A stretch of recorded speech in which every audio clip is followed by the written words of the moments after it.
우리 해그학이 앞으로 상당히 또 재미있는 그런 주제들이 굉장히 많기 때문에 우리 학생들한테 이렇게 소개를 한번 해줄 수 있는 시간을 가져야 되겠다 그런 생각을 했었습니다. 사실 의과대학에서 수업은 이제 전부 블록 렉처의 모듈 형식으로 다 들어가니까 이러한 내용의 강의를 하는 것은 쉽지가 않잖아요. 그래서 저도 저희 학교 학생들한테 뭐 해주고 싶은 이야기들도 많은데 많이 못하고 있습니다. 근데 오늘 이제 그런 이야기들을 한번 해보려고 준비를 해봤습니다.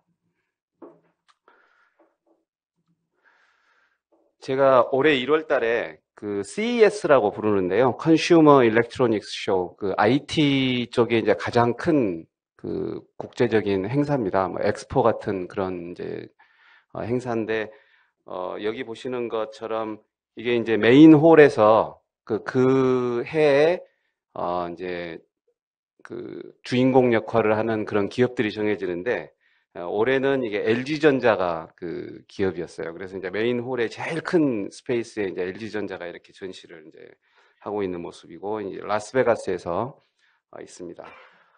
여기에 IT, 특히 이제 디지털 헬스케어 쪽에 그 전시관이 하나가 있었는데요. 그 전시관도 뭐 굉장히 큰 전시관인데, 그 전시관의 한 절반 정도가 우리나라 기업이더라고요. 그래서 우리나라가 이런 디지털 헬스케어에 굉장히 이제 기업들이 많구나 하는 것을 느꼈습니다. 근데 이제 그 중에 외국의 한 기업에 뉴럴로직스라는 그런 기업이 있었어요. 이 기업에서 제 얼굴을 60초 동안 스캐닝을 합니다. 다른 거 아무것도 안 하고 제 얼굴을 60초 동안 스캐닝을 하더니 여러 가지 이제 제 데이터들을 프리딕션 해가지고 데이터들을 막 이렇게 올려요. 이 뉴럴로직스의 앱을 여러분 스마트폰으로 다운받을 수도 있어요. 근데 이제 제가 보여드리는 데이터 중에 일부만 나오더라고요. 무료로 주는 앱에는. 그래서 여러분들이 앱도 다운받을 수 있습니다. 아누라라는 이 앱인데요. 이제 이걸로 스캐닝을 하더니 제 하트레이트, 뭐, 브리딩, BP를 이렇게 하는데, 제가 좀 BP가 약간 낮은 편이거든요. 근데 105에 74. 좀 어느 정도 맞는 것 같아요. 그래서 또 다른 거는 멘탈 스트레스 인덱스. 이게 이제 한 중간 정도 되죠. 제가 그때 학교 일을 하느라고 좀 스트레스를 받고 있을 때였거든요. 그래서 이것도 좀 맞는 것 같아요. 페이셜 스키네지. 이게 제일 마음에 들었어요, 제가. 제 나이보다 한 15살 이상 이게 낮다고 해서 가장 마음에 들었던 데이터고, 카디오베스큘라 디지즈 리스크가 1%, 하트 어택 0%, 스트로크 0%. 저희가 이제 BP도 낮고 저희 패밀리 스토리에 스트로크나 하트 뭐 이벤트 이런 것들은 지금까지 없었어요. 그래서 이것도 좀 맞는 것 같고, 하이퍼텐션, 타입 2 DM 리스크가 10%. 근데 이제 제가 재밌는 게 하이퍼콜레스테롤레미아 리스크가 13%인데 하이퍼 트리글리세라이데미아 리스크가 34%인데 제가 리피드 프로파일을 재보면 LDL 콜레스테롤이 약간 높게 나온 적도 있고는 하는데 자주 높게 나오는 게 트리글리세라이드예요. 그래서 제가 우리 순환기내과 교수들께 물어보면 뭐 LDL은 괜찮은데 이것만 높은 것은 별 의미 없다. 뭐 걱정 말아라 그러는데 얘가 어떻게 또 이건 또 34%로 높게 또 이렇게 프리딕션을 했어요. 그래서 야 이게 60초 동안 내 얼굴을 스캐닝을 하고 상당히 잘 맞출 수도 있겠구나 하는 그런 이제 생각을 했어요. 이게 이제 그리고 예 이제 헤모글로빈 A1 레벨이 5.7% 이상일 확률이 51%. 한데 이제 패스팅 글루코스가 높을 확률은 5% 이제 이렇게 낮다고 나왔고요. 실제로 저는 아직 다이아베티스는 없습니다. 그래서 이제 이러한 기술들이 지금까지 우리 의학이 리액티브 메디신에 가까웠었거든요. 어떤 이벤트가 발생하면 그에 대한 이제 리액션을 의학 메디컬 서비스를 받았었는데 과거에는 이제 이걸 뭐 프리벤티브 메디신, 예방의학이라고 이제 얘기를 했는데 요새는 이제 프로액티브 메디신이라고 이야기를 해가지고 리액티브 하기 전에 미리서 액션을 취한다. 이제 그런 프로액티브 메디신이라고 합니다. 그러한 프로액티브 메디신이라는 터미놀로지가 나온 게 이제 이런 스마트 웨어러블들, 예를 들어서 뭐 브레스 어널리시스를 한다든지 임플란터블 이제 리스트밴드는 이제 이미 뭐 엄청나게 많이 쓰고 있죠. 뭐 컨택 렌즈 또 뭐 클로딩 중에서도 이제 스마트 브라라는 게 나와가지고 여성들 그 브레스트 캔서를 그 디텍션하는 그 포토 어쿠스틱 센서들을 가지고 이제 브레스트 캔서 디텍션을 하는 것도 있고요. 뭐 슈즈 같은 경우에는 그 스태핑 그 율동을 디텍션 해가지고 이 사람이 파킨슨이나 뭐 이런 모터 장애들이 예측하는 이제 그런 쪽으로도 지금 나가는 그러한 현재 상황입니다. 스마트 홈에서는 그 CES에서도 수면 침대 그 전시하는 곳이 굉장히 기업들이 많이 있었습니다. 그래서 베드룸이라든지 그 토일렛 뒤에 또 잠깐 보여드릴 텐데요. 그리고 거울로 미러 60초 스캐닝해서 아까 뭐 콜레스테롤까지 다 맞춰버리니까 미러에서 제 얼굴을 보면 미러에 제 얼굴에 대한 데이터가 계속 쌓이겠죠. 어제 얼굴, 오늘은 또 어제보다 어제 아침에는 괜찮은데 오늘은 이 사람이 어저께 술 한잔 한 모양이구나. 뭐 이런 게 이제 미러가 다 디텍션을 하겠죠. 키친, 오토모빌. 이제 요새 나오는, 이제 앞으로 나올 차 중에는 알코올 냄새가 나면 시동이 안 걸리는 차가 나온다고 그럽니다. 그래서 이제 오토모빌. 물론 뭐 이제 자율주행차가 되면 이제 그런 기능들이 또 필요가 없을지도 모르겠지만은요. 스마트 토일렛에서 할 수 있는 게 여러 가지 캔서들을 얼리 디텍션 하는 거, 그리고 다이아베티스, 인펙션 이런 것들을 다 디텍션을 할 수 있다고 그럽니다.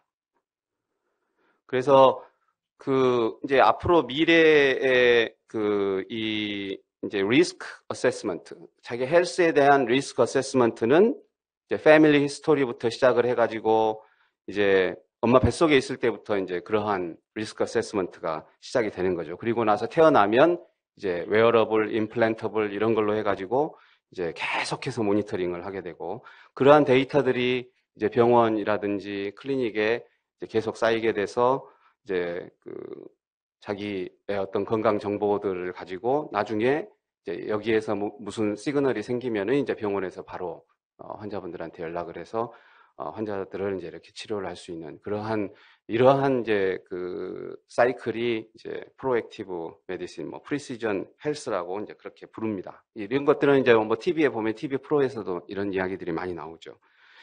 자, 그러면 이제 여기서 핵의학은 과연 이제 이러한 프로액티브 메디신, 이러한 미래의학에서 이제 핵의학은 어떤 방향으로 앞으로 나갈 것인가 그런 생각을 해봤습니다.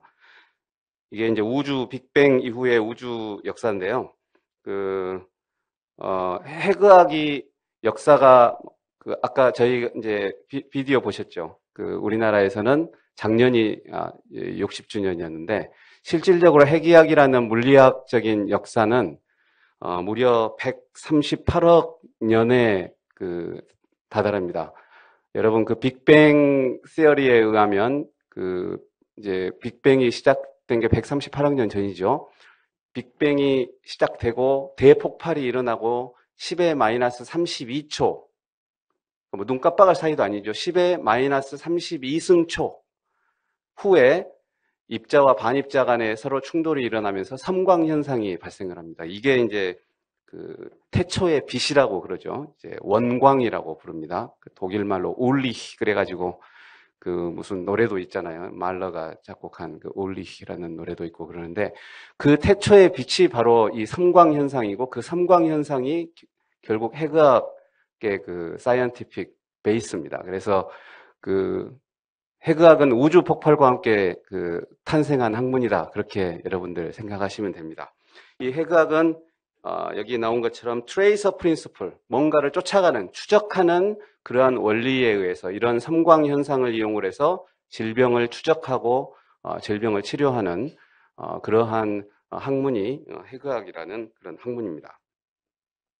그래서 이제 과거에 이러한 방사성 물질들, 이러한 것들을 이용을 해가지고 여러 가지 이제 의료에 응용하는 것들이 생겼었는데 지금 현재는 이제 주로 페트를 이용한 그러한 영상법이라든가 이러한 기술들이 굉장히 많이 개발이 되고 있고 특히 최근에 암이나 뭐 이런 질환에서 어떤 면역의 중요성이 굉장히 커지면서 면역에 대한 그러한 영상 기술이 굉장히 많이 개발이 됐습니다. 그리고 이제 실질적으로 임상 시험이 지금 되고 있어요.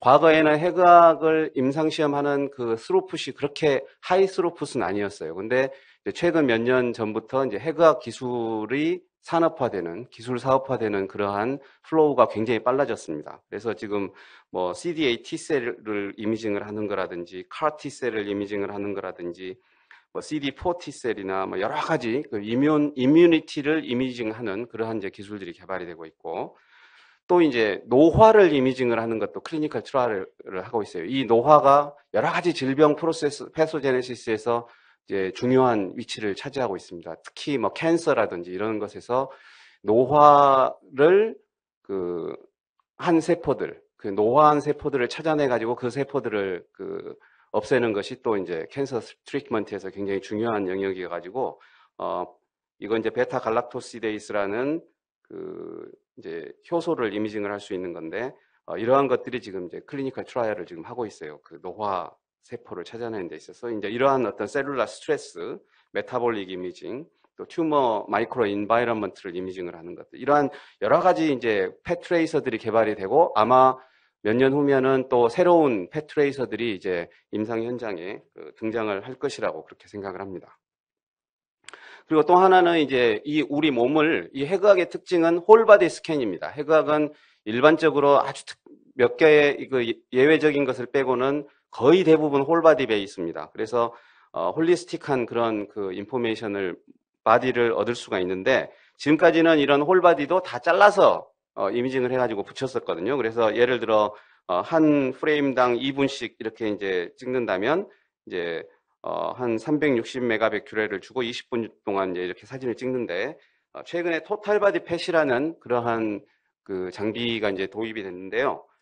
그 장비는 이렇게 한 번에 다 스캔을 할 수가 있는 거죠. 이제 이렇게 생긴 장비입니다만 한 번에 스캐닝을 하면 한 10분의 1도 안 되는 21메가베큐렐을 가지고 20분 동안 찍을 수 있고 이 360메가베큐렐보다 한 절반 정도 되는 그러한 210메가베큐렐을 쓰면 한 2분 만에 환자 몸을 전체를 이렇게 홀리스틱하게 찍을 수가 있어요. 이게 이제 앞으로 뭐 소아에서도 이제 굉장히 좋은 아주 미량의 방사성 물질만 가지고도 이미징을 할 수 있기 때문에 이제 소아에서 굉장히 중요한 위치를 차지하겠지만 앞으로 이제 유망한 것이 지금 우리 몸은 홀리스틱하게 보고 있습니다. 지금 뭐 마이크로바이옴이 이제 뭐 뇌 파킨슨이라든가 알츠하이머까지 영향을 미친다는 그런 게 있잖아요. 그러면 우리 몸의 액시스를 이제 이미징을 할 수가 있는 거죠. 우리 몸의 거트와 브레인, 하트와 브레인, 리버와 브레인, 이러한 우리 몸의 액시스를 동시에 이미징을 할 수 있는 그러한 큰 장점을 가지고 있습니다. 그래서 이러한 이제 또 미케니컬한 면에서 큰 진보를 이루고 있죠. 그래서 여러 가지 트레이서들이 개발이 되고 또 환자의 몸을 전체 홀리스틱하게 이미징을 할 수 있는 그런 우리 몸의 액시스를 그렇게 판명을 할 수 있는 그러한 기술들이 이제 개발이 되고 있어요.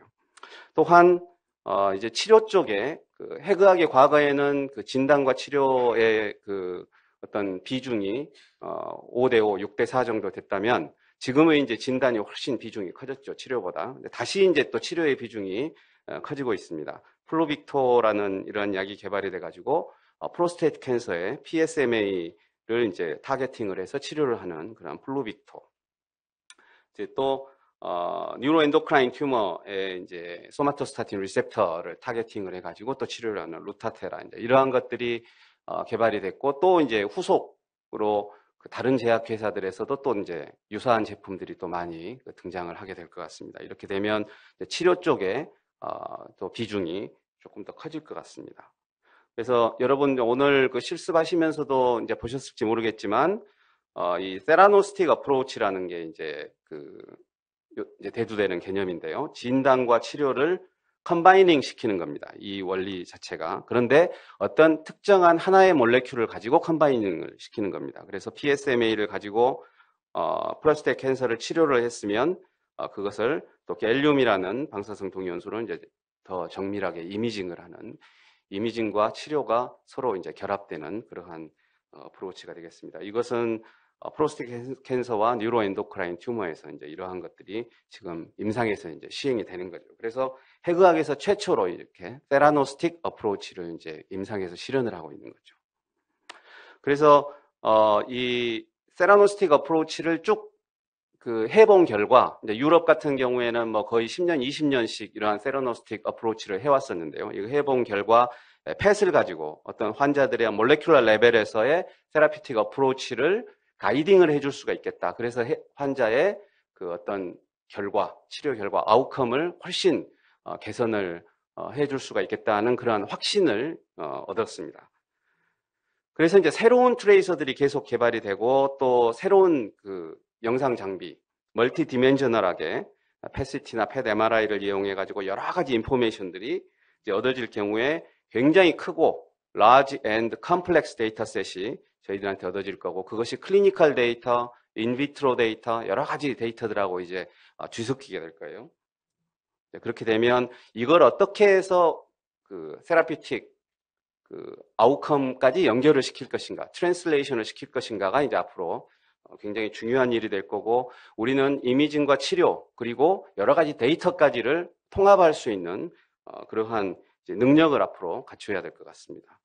그래서 한 가지 예를 들어보면 저희가 이제 베이살 스캔 이미징을 하죠. 이미징을 CT나 뭐 MR이나 이제 펫 같으면 FDG 펫, 지금 현재 이제 아주 제너럴하게 캔서에서 쓰고 있는 FDG 펫을 가지고 이제 퍼스트 스캐닝을 하고, 두 번째 스캐닝은 이 환자의 이베일레이션 결과에 따라서 이 사람이 이뮤니티, 캔서 뇌가 어떤 이뮨셀을 이베일레이션을 해야 될 것인지, 아니면 DNA 리페어를 이미징을 해야 될 것인지, 아니면은 노화, 시네시스 셀들을 이미징을 해야 될 것인지, 그것의 어떤 임상적인 의견에 따라서 이제 세컨드 스캔을 하는 거죠. 예를 들어서 이제 CD8 T셀이 많이 있는지 없는지를 봐야 되겠다 싶으면 이제 두 번째 스캔으로는 디지즈 스페시픽한 그런 스캔을 이제 하게 됩니다.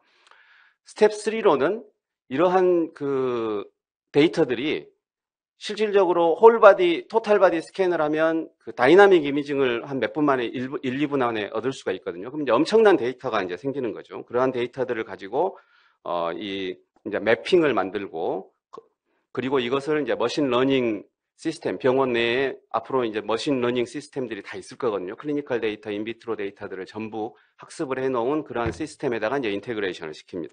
그리고 나서 다른 임상적인 데이터들하고 전부 인테그레이션을 시키고 나서 이제 치료 방향을 결정을 하는 거죠. 일단 치료 방향이 결정이 되면 그 다음 단계에서는 이제 어떤 이미징을 가지고 팔로우업을 할 것인가를 결정을 합니다. 예를 들어 셀 스트레스 이미징을 할 것인지, 아니면 이뮨 이미징을 할 것인지, 메타볼릭 이미징을 할 것인지, 어떤 이미징을 가지고 이 환자를 팔로우업 할 것인지, 무슨 치료를 하느냐에 따라 달라지겠죠. 그리고 나서 베이설 스캔하고 이제 치료하면서 이제 팔로우업 스캔을 하는 겁니다. 이러면서 또다시 멀티 파라메트릭, 다양한 파라미터를 가지고 있는 그러한 이제 데이터들을 가지고 다시 한번 매핑을 해가지고 이 치료를 계속할 것인지 치료를 바꿀 것인지 다시 피드백을 해서 이제 수정하든지 아니면 계속하든지 이러한 것들을 결정하게 되는 이제 그러한 방법으로 환자를 이밸류에이션을 하게 되지 않을까, 그렇게 생각을 합니다. 이제 뭐 여담으로 그냥 한 가지 말씀드리면, 데이빗 봄이라는 사람이 요새 영화 오펜하이머란 영화 여러분 보셨어요? 오펜하이머 보신 분? 많이 보셨네. 이 데이빗 봄이 오펜하이머의 제자입니다. 오펜하이머한테서 UC 버클리에서 박사학위를 한 사람인데요. 이 데이빗 봄이라는 사람이 주장하는 것이 뭐냐면, 우리 전 우주가 초양자장으로 다 얽혀 있다. 그것이 조금씩 중첩이 되면 어쩔 때는 파동이 되고, 어쩔 때는 에너지가 되고, 어쩔 때는 입자가 되고, 뭐 이런다. 기본적으로는 모든 우주, 우리 몸, 여러분들, 동물, 광물, 그리고 우리 지구 밖에 있는 모든 우주가 초양자장으로 다 연결되어 있다는 거예요. 그래서 우리는 그 전체로 봐야지 이걸 나눌 필요가 없다는 겁니다. 그래서 우리가 이제 이걸 나눴던 것은, 이 지구를 다 지배할 수가 없으니까는 조그마한 땅을 이건 내 거 해가지고 내가 이제 그걸 지배를 하다가 내 힘이 커지면 다른 데하고 또 싸워가지고 그 땅을 뺏고 그 땅을 뺏고 이렇게 축소해가지고 나누고 분리해 왔다는 거죠. 그리고 그렇게 오래 살다 보니까 원래 나눠져 있는 걸로 이제 잘못 우리가 인식을 하고 있답니다. 그런데 우리는 오랫동안 그 과거의 역사를 보면 항상 모든 것이 전체성을 희구해 왔답니다. 그래서 헬스라는 단어가 그 앵글로 섹슨에서는 전체를 뜻하는, 호를 뜻하는 할례라는 그곳에서 왔다 그러고요. 히브리어도 마찬가지로 호를 뜻하는 샬렘이라는 데서 이제 이 건강이라는 단어가 유래를 했답니다. 그래서 이제 우리는 의학을 인테그레이션을 시켜야 될 시기가 되는 것 같아요. 지금까지는 이제 모든 게 나눠져 가면서 발전을 했는데 앞으로는 인공지능이 등장을 하면서 이제 인테그레이션이 되는 것 같아요. 그래서 어떤 웨어러블이나 임플란터블 같은 데서 들어오는 데이터들, 또 인비트로 다이아그노스틱스에서 들어오는 데이터들, 그리고 이미징, 특히 이미징 기술이 엄청나게 발달을 하다 보니까 이미징에서 들어오는 데이터들이 엄청나게 많을 거예요. 멀티 파라메트릭 데이터들, 그리고 이제 환자 치료를 하다가 생기는 데이터들, 또 치료를 세라피틱스에서 생기는 데이터들, 이러한 것들을 이제 미래 해부학 의사들은 전부 통합을 할 수 있는 이제 그러한 방향으로 우리가 앞으로 공부를 해야 될 것 같습니다. 그 지식이 바이오메디컬 지식이 더블링 되는데 50년, 1950년대는 50년 걸렸는데 2010년에는 3년 반 걸린다고 그랬는데 2020년에는 60일이 걸린답니다. 아마 지금 2023년이니까 더 안 걸릴 것 같아요. 한 40일이나 걸릴까요? 그래서 이제 지식의 양이 너무 많아요. 너무 많기 때문에 이제 인공지능의 도움을 받아야 돼요. 그래서 우리가 뉴클리어 메디신, 레디올로지 따로따로 생각하는 것은 나중에 궁극적으로는 이제 아마 실패하게 될 거예요. 그래서 해부학 뉴클리어 메디신 피지션이라고 저희가 이제 이름을 붙였는데 앞으로 해부학 의사들은 세라노스티션이라고 불러야 되지 않을까. 그냥 저 혼자 그렇게 생각을 해봤습니다. 다이아그노스틱스 세라피를 인테그레이션 시키고 또 AI 베이스드로 데이터 어널리시스 할 수 있는 것까지 전부 도움을 받아가지고 이제 인테그레이션 시키는 세라노스티션이 돼야 되겠다. 그리고 이제 클리니컬 디파트먼트, 뭐 서저리라든지 온콜로지라든지 뉴럴로지라든지 이런 데하고 더 인터랙션을 더 해야 되겠다. 우리 해부학 레지던트들은 바이오 인포마틱스, 데이터 매니지먼트, AI, 머신러닝, 셀 바이올로지, 또 페이션트 케어 스킬 이런 것들을 다 제가 이제 이거 쓰다가 좀 걱정을 했어요. 혹시 너무 공부할 게 많으니까 또 우리 학생들이 나중에 해부학 의사가 되는 걸 포기하지 않을까? 근데 앞으로 의사들은 어떤 디파트먼트가 되든 간에 이런 것들은 다 이제 알아야 될 것 같아요. 데이터 매니지먼트라든지 AI 머신러닝이라든지 이런 것들이. 그래서 뭐 꼭 해부학 의사들만이 이런 것들을 다 알아야 되는 것은 아니라는 점을 꼭 말씀을 드립니다.